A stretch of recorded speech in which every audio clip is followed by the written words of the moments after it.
Oui, Madame Cohn assiste, c'est important quand même, à chacune de ces conférences, c'est de rappeler les deux citations à l'ordre de l'armée qu'elle a eues. Et j'ai un petit secours là qui va m'aider, Pénélope qui travaille ici, c'est pour que je lui ai proposé de lire la deuxième. La première, donc, guerre 39-45, citation, le général de Gaulle, président du gouvernement provisoire, chef des armées, cite à l'ordre de la division Hoffnung Marthe, c'était son nom de jeune fille, agente DGER. Jeune Française d'un courage exceptionnel, envoyée en mission spéciale en Bade, Württemberg je suppose, le 11 avril 1945, a su monter en quelques jours un réseau d'information et a fait parvenir des renseignements militaires du plus grand intérêt qui ont facilité dans une large mesure le succès des dernières opérations de l'armée française en forêt noire. Ces citations comportent l'attribution de la Croix de guerre 1939-45 avec étoile d'argent, signé le général Join. Et donc, pour la seconde, extrait l'ordre général, le général de corps d'armée Bétoir, commandant le premier corps d'armée, c'est à l'ordre de la division. Et donc, Marthe Hoffnung, envoyé au groupe de commandants d'Afrique au moment des combats de Cernay, 20 janvier au 3 février 1945, a réussi à franchir les lignes allemandes dans la région sud de Lamselhof, nord-est de Thann, au cours de la nuit du 25 au 26 janvier par une forte tempête de neige et à travers la montagne où circulaient les patrouilles allemandes et a effectué la liaison entre les avant-postes de deux unités françaises éloignées l'une de l'autre. A cherché à plusieurs reprises à franchir à nouveau les lignes dans la région de Isenheim avec un courage peu ordinaire et une résistance physique étonnante. A donné constamment au lieutenant-colonel commandant le 3e groupement de choc des indications précieuses à l'ennemi, en particulier à Lutzelhof, le 3 janvier, en apportant un renseignement extrêmement précis et confirmé par la suite sur le rythme de la manœuvre en retraite des Allemands dans la plaine d'Alsace. Ces citations comportent l'attribution de la Croix de guerre 39-45 avec étoile d'argent. Et c'est signé Pétoire. Merci. Madame Cohn, c'est à vous. J'attends les questions. Je voudrais savoir comment ça fait-il que vous parlez tellement bien allemand, passé pour une allemande. Comment on avait appris l'allemand? Il est étonné pourquoi vous parlez si bien allemand alors que... Oh, il faut que je vous donne une petite leçon d'histoire. En 1870, l'armée prussienne du premier Kaiser Wilhelm Ier et le général Bismarck, leur armée a envahi la France et est allée jusqu'aux portes de Paris. Ils ne sont pas entrés en Paris comme en 1940, mais ils ont assiégé Paris, où il y avait une famine atroce. Et le gouvernement français voulait absolument que cette armée prussienne retourne en Prusse. Mais l'armée prussienne du Kaiser Wilhelm Ier a demandé que la France donne à l'Allemagne l'Alsace, toute l'Alsace et le département de la Moselle, dont Metz est la capitale. Et Metz est ma ville natale. Et les Allemands ont reçu l'Alsace et le département de la Moselle et l'ont annexé. Alors qu'en Allemagne, les enfants pouvaient apprendre le français à l'école, pas en Alsace ni dans la Moselle, où il était interdit de parler le français. Je suis née en 1920, en avril 1920. J'étais numéro 5. Mes parents n'avaient pas eu le temps d'apprendre le français. Mais à Metz, on parlait un très bel allemand, le vrai Hochdeutsch. Alors qu'en Alsace, les Alsaciens parlent un dialecte qui s'appelle l'alsacien, Pendanès. Et dans la Moselle, en général, on parlait pas un dialecte, mais le vrai allemand. Et avec mes parents, pendant tout le temps qu'ils ont vécu, je n'ai toujours parlé que l'allemand. Ils ont appris le français plus tard, mais leur grammaire n'était pas assez bonne pour nous. Nous étions très difficiles. Mais mes frères et ma sœur aînée étaient déjà à l'école quand je suis née et apprenaient le français. Alors, entre frères et sœurs, nous n'avons jamais parlé l'allemand. Nous ne parlions que le français. J'ai appris les deux langages en même temps. Et au lycée, j'ai eu 5 ans d'allemand avec un professeur prussien. Il fallait travailler. Et je savais lire, écrire et parler l'allemand aussi bien que le français. Alors voilà la réponse à votre question. Merci beaucoup. Vous avez d'autres questions?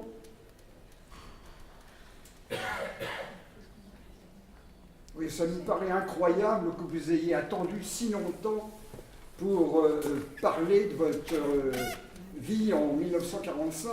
Oui. C'est uniquement parce que vous aviez peur qu'on ne vous croie pas? Non, pas seulement. Mais ça aussi, parce que quand vous êtes dans les services de renseignement, vous n'avez aucun document que vous étiez dans l'armée. Rien. Alors comment pouvez-vous parler de quelque chose que vous ne pouvez pas prouver? Mais il y avait une autre raison beaucoup plus importante. Quand vous êtes dans les services de renseignement, on vous bourre le crâne que tout est ultra secret. Et bien que j'étais une femme, je savais tenir un secret. Alors j'ai tenu le secret pendant très longtemps, jusqu'en 1996. Parce qu'à ce moment-là, je savais que j'étais libre de parler. Non, parce que comme preuve, vous aviez votre citation à l'ordre de la Ah nation. non, mais ces citations, je les ai reçues en 1998, quand je suis allée à Pau, aux archives de l'armée, qui m'ont donné tous mes documents. Je n'avais aucun document jusque-là. 24 avril 98. Oui, c'est ça qui paraît incroyable. Oui, mais c'est comme Mais ça. c'est sûr. C'est la même. Aucune autre question. Il ne faut pas avoir peur de poser des questions. Il n'y a pas de questions stupides. Oui. J'ai beaucoup apprécié votre livre. Il y a un passage que je trouve remarquable, c'est quand vous passez la ligne de démarcation. Vous arrivez dans le village de Saint-Segondin. Vous êtes confronté à un prêtre qui est plutôt hostile. Il va vous cacher quand même, mais il sait que vous êtes juive. Et ma question est la suivante, c'est à travers le livre, on sent que vous rencontrez tout type de citoyens français, des gens bien, des gens moins bien. Alors on est 70 ans après, mais quel est votre sentiment global sur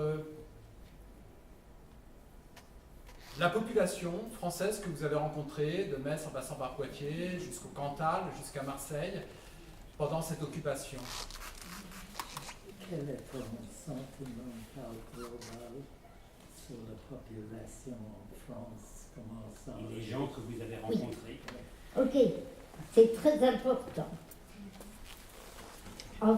Maintenant, même en France et dans tous les pays du monde où je donne des conférences, on prétend que les Français n'ont pas eu beaucoup de résistance.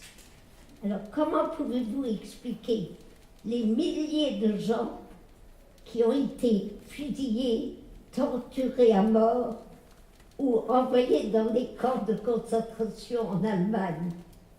Certains sont revenus, certains sont morts là-bas. Comment pouvez-vous expliquer qu'il y avait des milliers de gens qui étaient arrêtés comme résistants s'il n'y avait pas beaucoup de résistance en France? Il faut être logique quand même. Il y avait beaucoup plus de résistance en France qu'on ne le croit.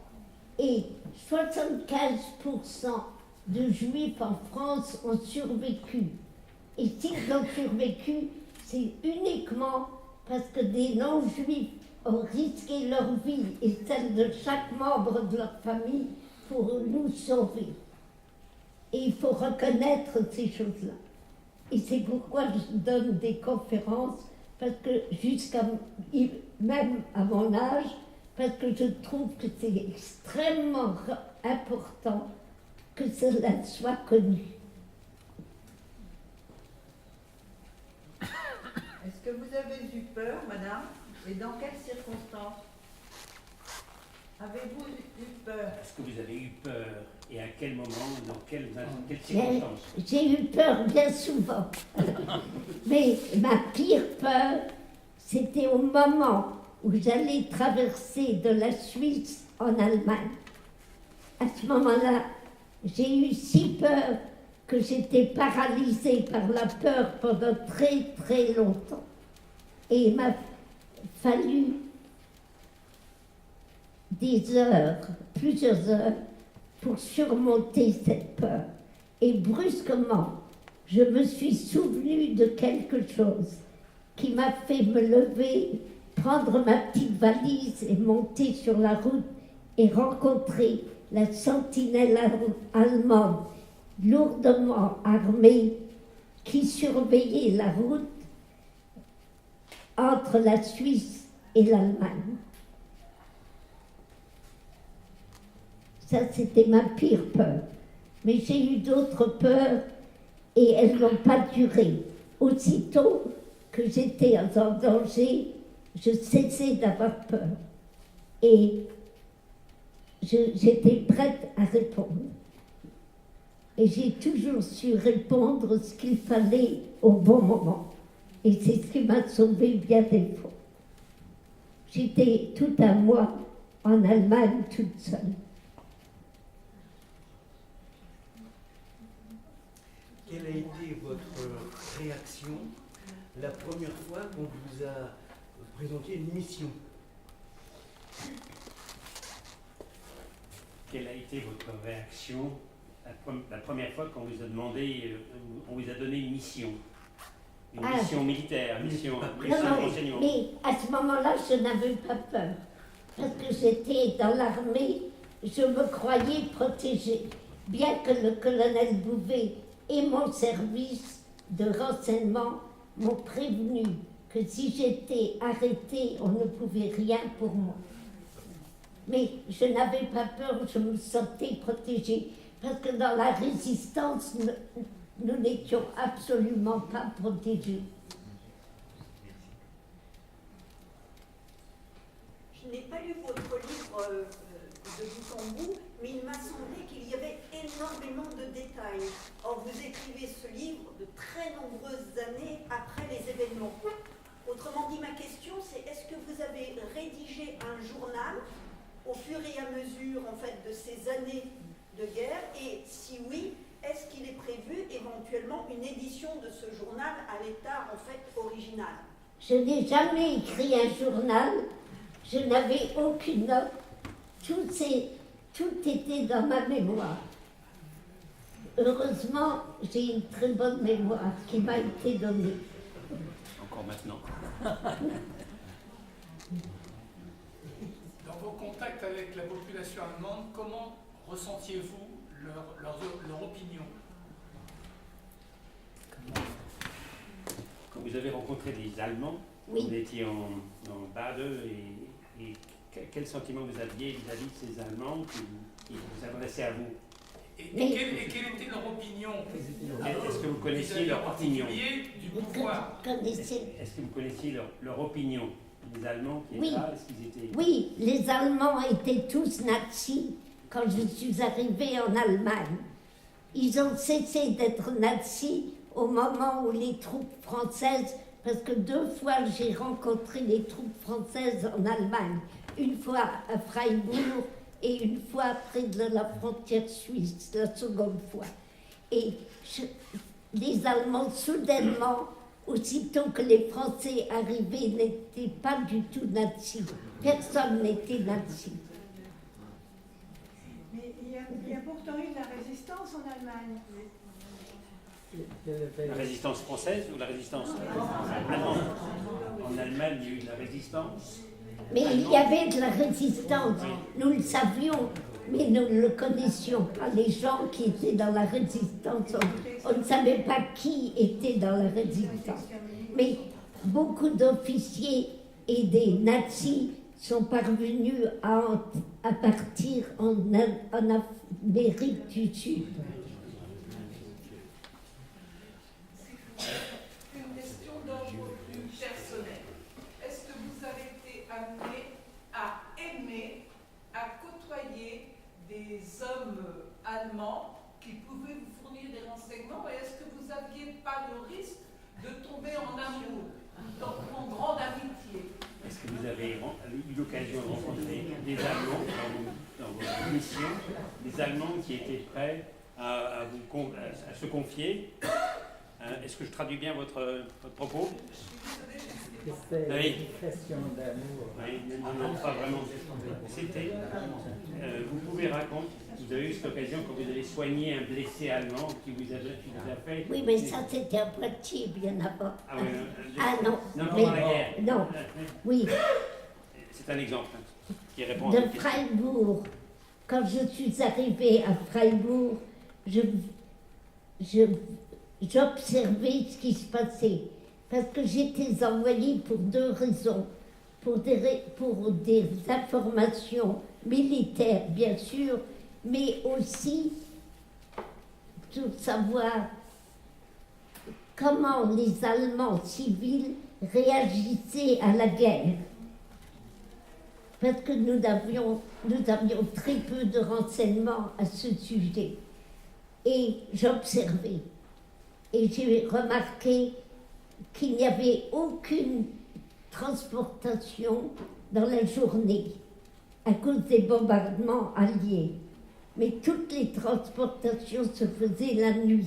Les trains, les autobus, les voitures militaires allemandes ne fonctionnaient pas dans la journée, seulement la nuit. Et j'ai remarqué que les Allemands, s'ils voulaient aller de A à B, dans la journée, ils étaient obligés de marcher. Et ils aimaient marcher en groupe. Les Allemands n'étaient pas très individualistes. Ils marchaient toujours en groupe. Alors j'ai joint un groupe qui allait dans la direction dans laquelle j'allais. Et dans ce groupe, il y avait un SS qui revenait du front Est, où il avait été blessé et il revenait de l'hôpital et il était maintenant assigné à la ligne Siegfried, dont une entrée était sur le chemin que nous prenions. Et il nous a tout de suite raconté qu'il venait de l'hôpital, qu'il avait été blessé, et pendant que nous marchions, et je marchais à côté de lui, il nous expliquait, il nous racontait les atrocités que les SS et la Wehrmacht avaient commises sur le front Est, qui étaient bien, bien pires que les atrocités qu'ils ont commises en France ou dans les pays ouest. Et c'est la première fois que j'entendais ce qui se passait sur le front Est, parce que les gouvernements américains et anglais nous gardaient dans le noir. Ils ne nous donnaient aucune information. Nous n'avions aucune idée de ce qui se passait dans les camps de concentration. Nous croyions qu'ils étaient envoyés en Allemagne pour travailler. Nous avions des doutes, mais nous n'avions aucune connaissance de ce qui se passait. Et lui racontait ses histoires et brusquement, il a perdu connaissance. J'étais une infirmière allemande aussi bien qu'une infirmière française sur mes papiers forgés. Je l'ai soigné. Et quand il a repris conscience, il a été si reconnaissant de mes soins qu'il m'a invité à le visiter à la ligne Siegfried.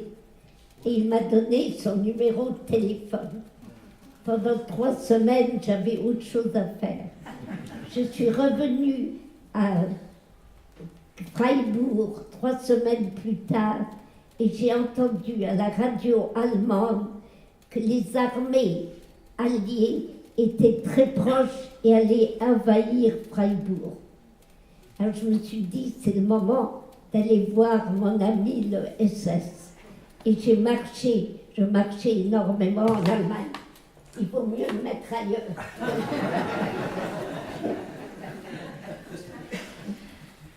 J'ai marché jusqu'à la ligne Siegfried et j'ai découvert que la ligne Siegfried avait été complètement évacuée, qu'il n'y avait plus personne.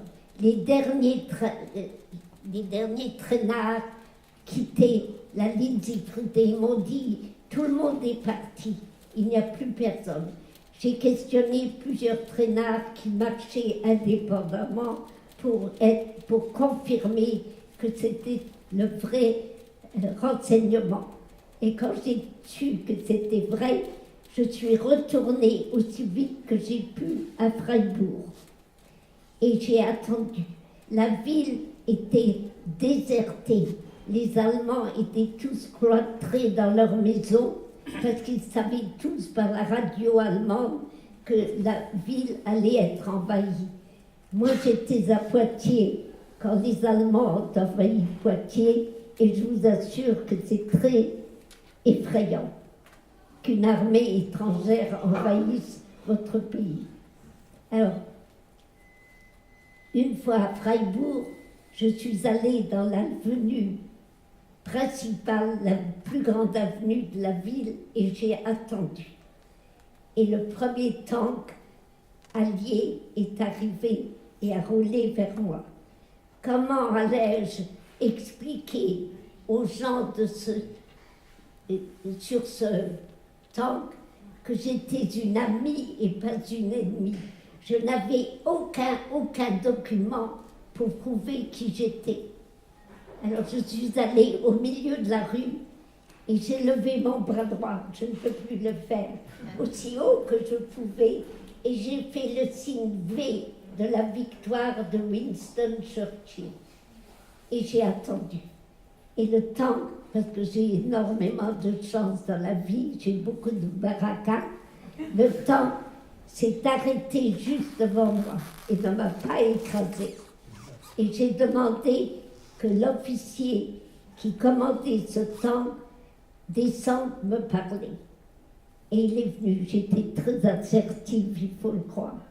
Et il est venu et je lui ai demandé de m'emmener à l'état-major à Freiburg pour donner mes renseignements. Il m'a emmenée et je suis arrivée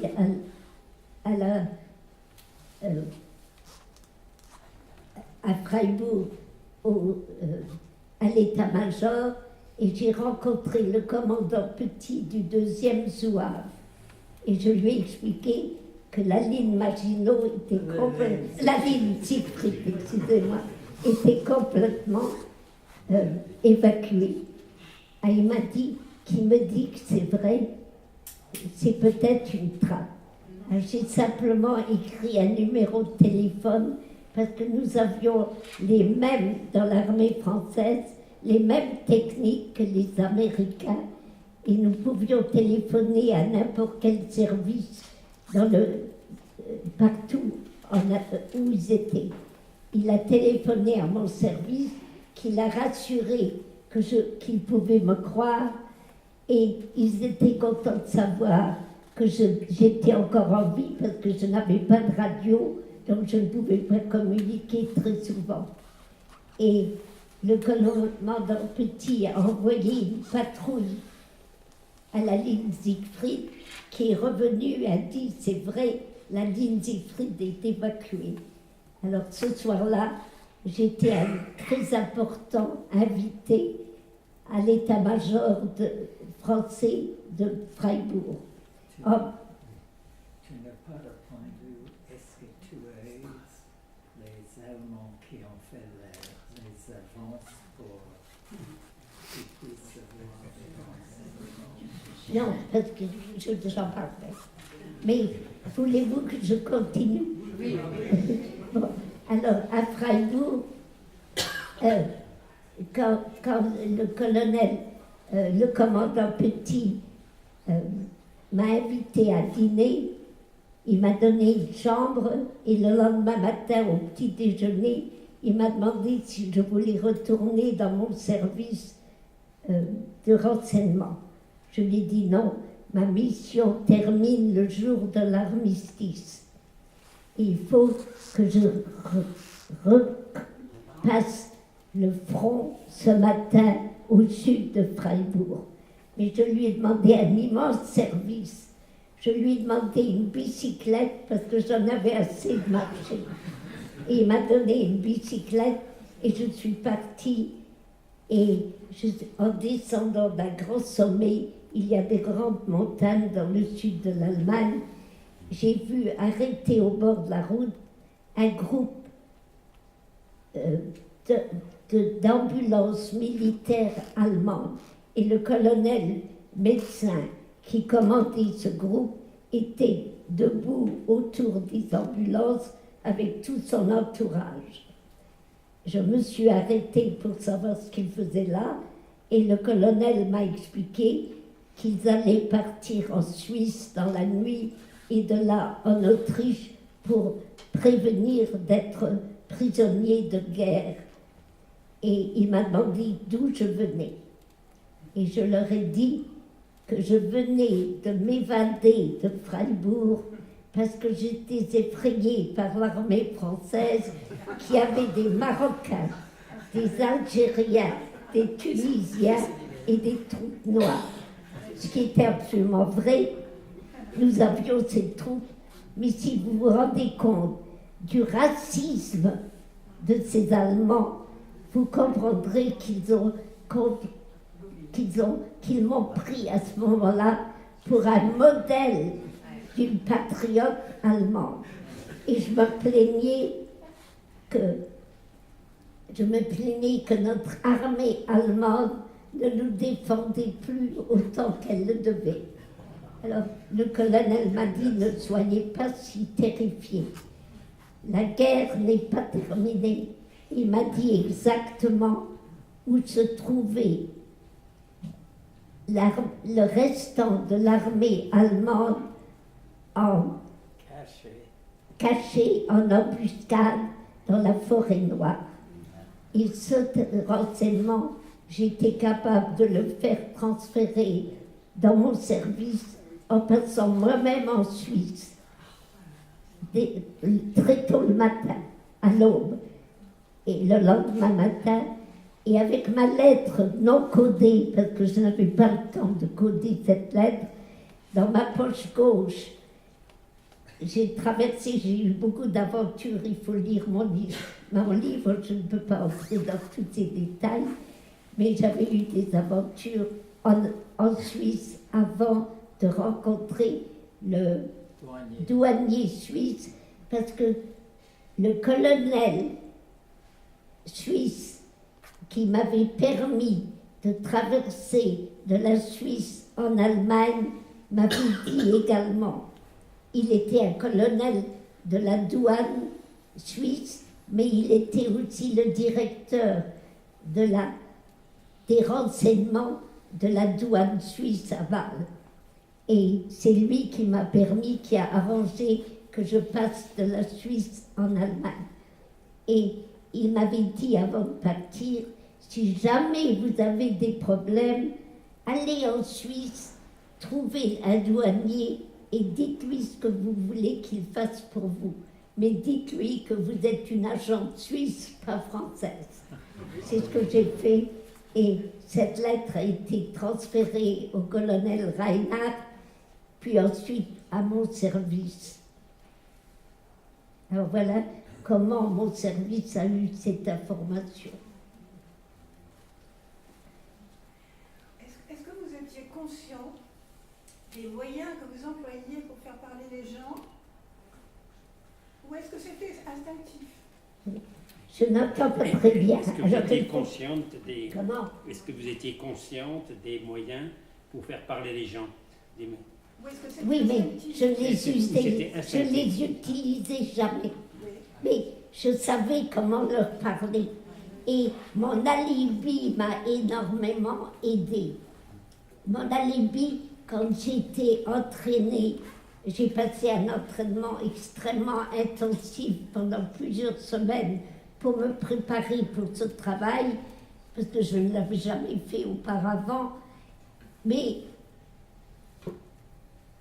je suis bien. Comment tu es arrivé à, oui. à parler avec les gens? Oui, mais j'ai toujours eu la chance de trouver les bonnes réponses au bon moment. Et ce qui m'a sauvée plusieurs fois. Voulez-vous que je vous raconte un de ces événements? Eh bien, quand je suis arrivée à Singen, la première ville allemande, après avoir traversé la frontière entre la Suisse et l'Allemagne, je suis arrivée à Singen très tard le soir. Et j'étais tombée plusieurs fois sur la route parce qu'il y avait des cratères. Singen avait été très bombardée, c'était une ville industrielle. Et quand je suis arrivée dans le centre de Singen, très tard le soir, j'ai vu deux hommes assis près d'une fontaine. Et il faisait très sombre parce que tout était bloqué la nuit, il n'y avait pas de lumière, ni en Allemagne, ni en France, mais en Suisse, il y avait toutes les lumières possibles. Et je me suis approchée d'eux en toussant pour qu'ils se rendent compte que quelqu'un vient, pour qu'ils ne me tirent pas dessus. Et ils m'ont très bien reçue et ils m'ont dit où était l'adresse que j'avais, que je savais par cœur. Il n'y avait rien d'écrit dans ma valise ou dans mes poches. Et je suis allée vers cette maison qui était très proche. Et j'ai monté 2 étages, j'ai sonné à la porte et une jeune femme en robe de chambre et chemise de nuit m'a ouvert la porte. Elle m'a dit « Ja », qui veut dire « oui » en allemand, et je lui ai dit qui m'envoyait. Elle a été immédiatement très hospitalière et m'a invitée à entrer. Elle m'a donné quelque chose à manger, je n'avais rien mangé depuis le déjeuner, et elle m'a donné une chambre pour me reposer. Le lendemain matin, je me suis levée et je suis allée dans la cuisine où elle se trouvait. Et j'ai immédiatement remarqué qu'elle était de très mauvaise humeur. Et elle m'a dit, je n'ai pas dormi de la nuit, j'ai vu que vos bas étaient complètement déchirés et on nous prévient constamment que la frontière suisse est si proche que des espions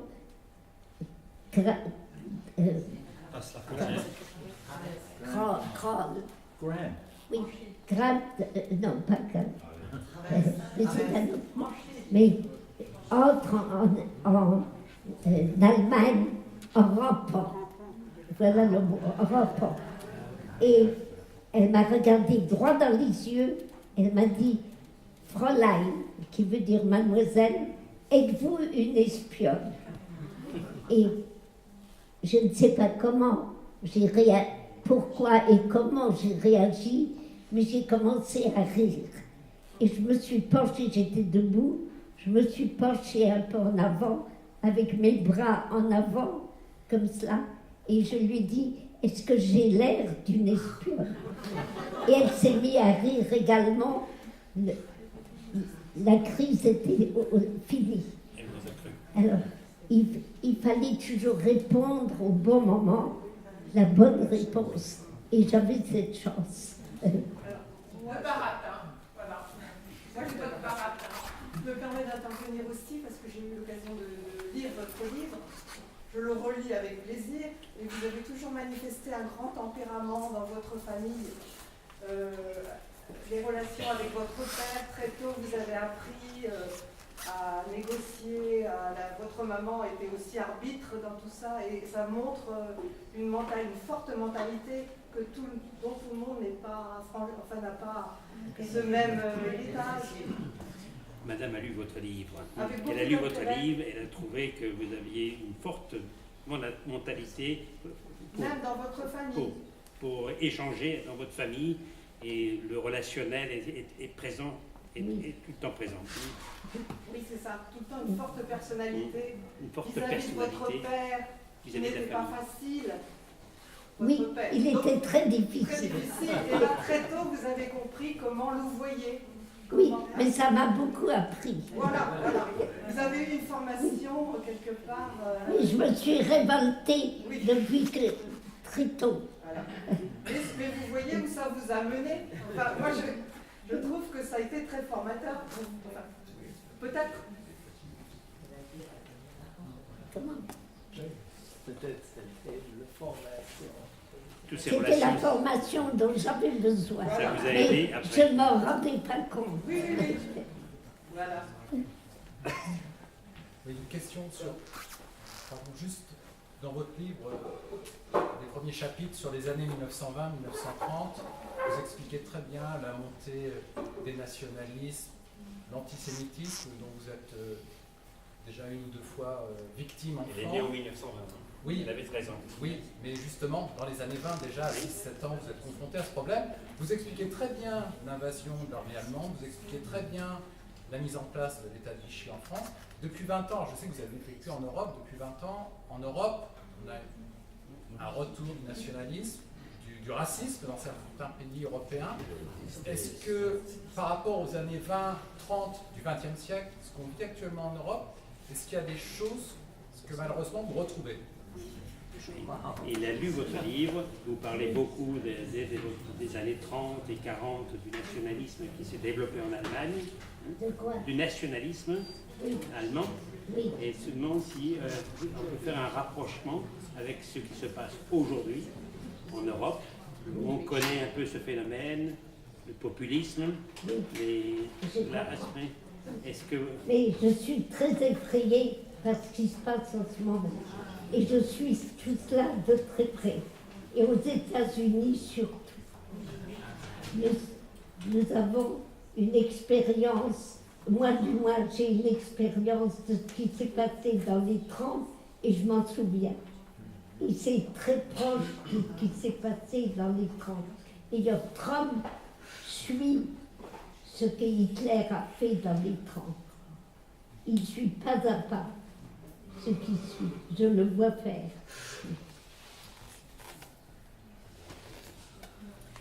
Vous avez eu une vie d'aventure.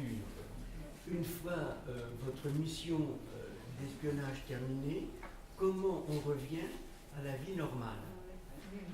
Mais je ne suis pas revenue à la vie normale. D'abord, après avoir rencontré à nouveau le commandant Petit, près de la frontière suisse, je suis partie avec lui dans le nord de la Rhénanie, en convoi le soir de l'armistice. Nous sommes partis en convoi parce que les Américains, les Russes, les Anglais et les Français essayaient d'obtenir les terrains qu'ils voulaient en Allemagne. Et nous voulions le nord de la Rhénanie. Alors nous sommes partis en convoi ce soir-là et nous avons voyagé toute la nuit. Et je suis restée avec le commandant Petit pendant plusieurs semaines dans le nord de la Rhénanie.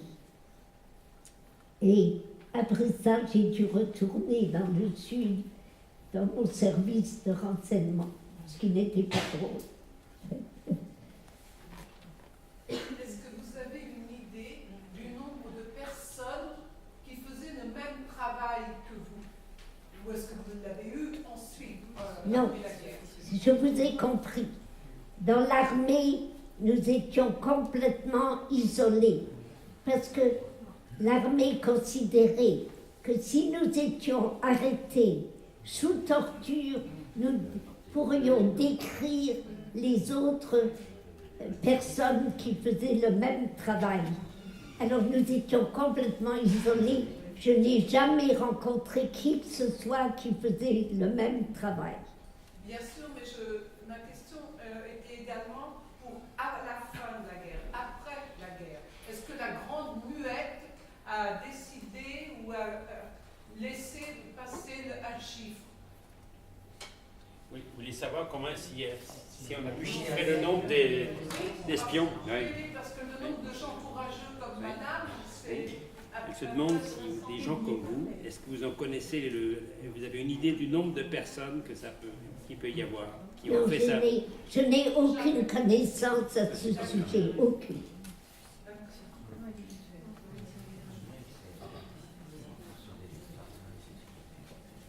Je ne me souviens plus. C'est vous qui êtes allé trouver l'armée avec vos compétences en allemand, ou c'est l'armée qui a démarché auprès de vous pour aller infiltrer les troupes?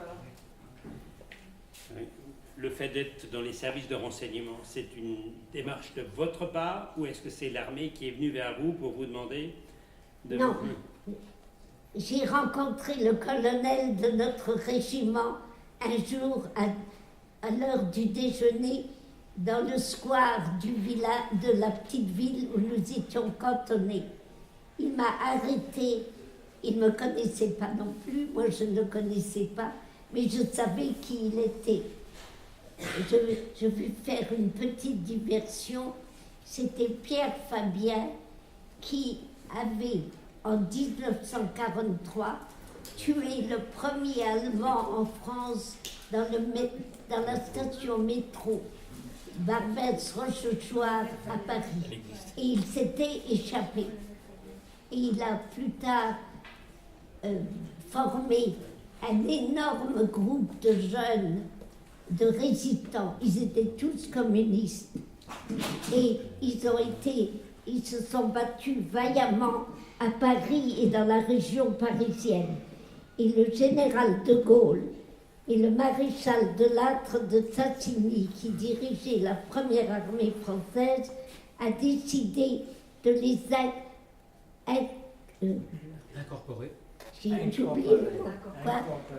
De les inclure dans l'armée régulière.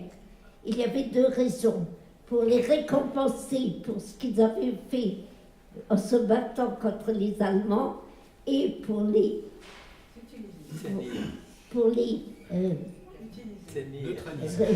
oui, mais il y a un autre terme que tu dis.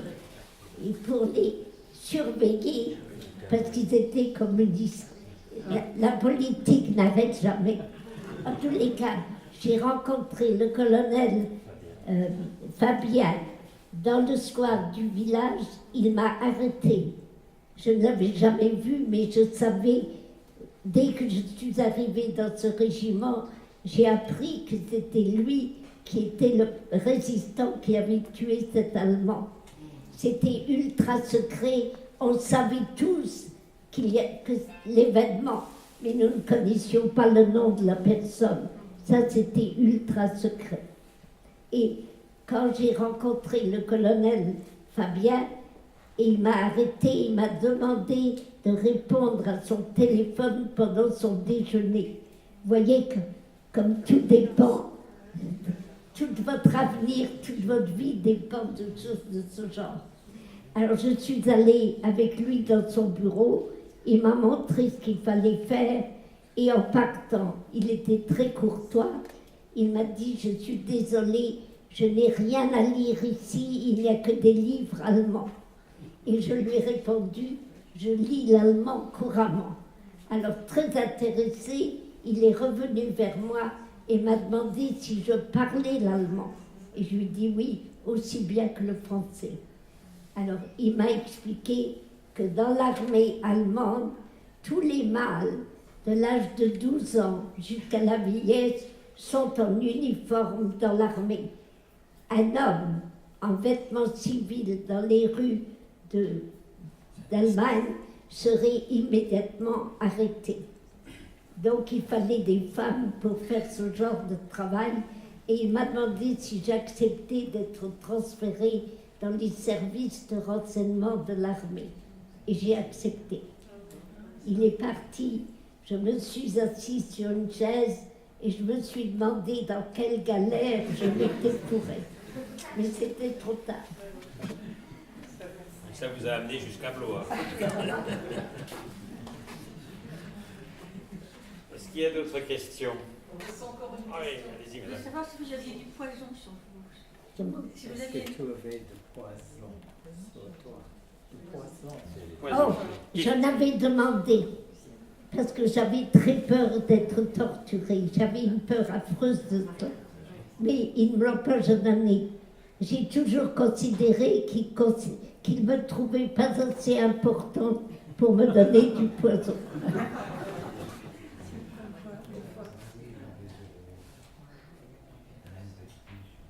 Vous avez d'autres questions?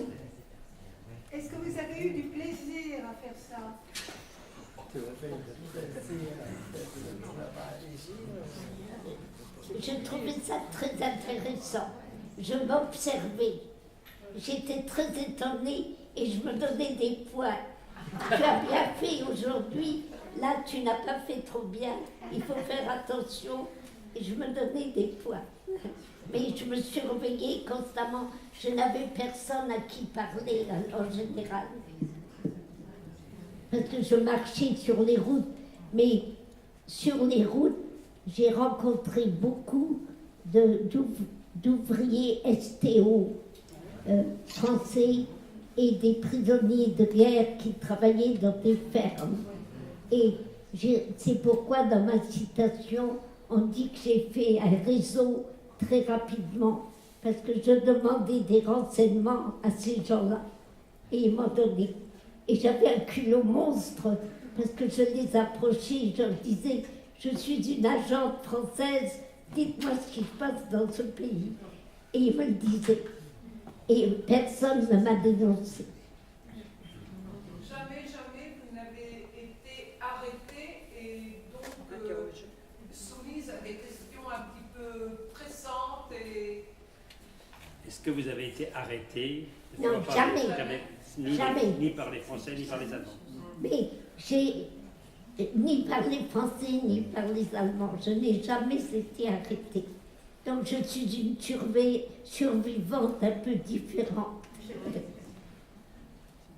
Et vous avez eu des nouvelles de votre SS blessé? Il est mort. Je pense que... Après? Non, je n'ai jamais revu. Vous savez, quand on est dans les services d'information, on ne revoit jamais les gens. Là, je voulais le revoir à la ligne Siegfried, parce que je pensais que je pourrais avoir des renseignements sur ce qui se passait dans la ligne Siegfried. Mais je n'avais jamais pensé qu'ils avaient évacué la ligne Siegfried déjà. Jamais je n'ai pu penser cela. Comment expliquer que la réalité des camps de concentration ait été découverte seulement au moment de la libération des camps Dans les années 45, non? Oui. Comment expliquer que la réalité des camps expliquer que la réalité des camps de concentration a été découverte si tardivement? Mais parce que je vous ai dit que nous n'avions aucun renseignement sur les camps de concentration. Et les gens non plus? Et la population? Quand j'ai rencontré dans le nord de la Rhénanie, parce que dans le sud de l'Allemagne, il n'y a pas de camp. Je n'ai jamais vu de camp. Mais dans le nord de la Rhénanie, je circulais beaucoup en Jeep parce que je faisais de la reconnaissance économique pour le commandant Petit. J'allais dans les usines et je vérifiais ce qui avait été volé en France. Parce que la France avait été complètement ruinée par les vols des Allemands en France.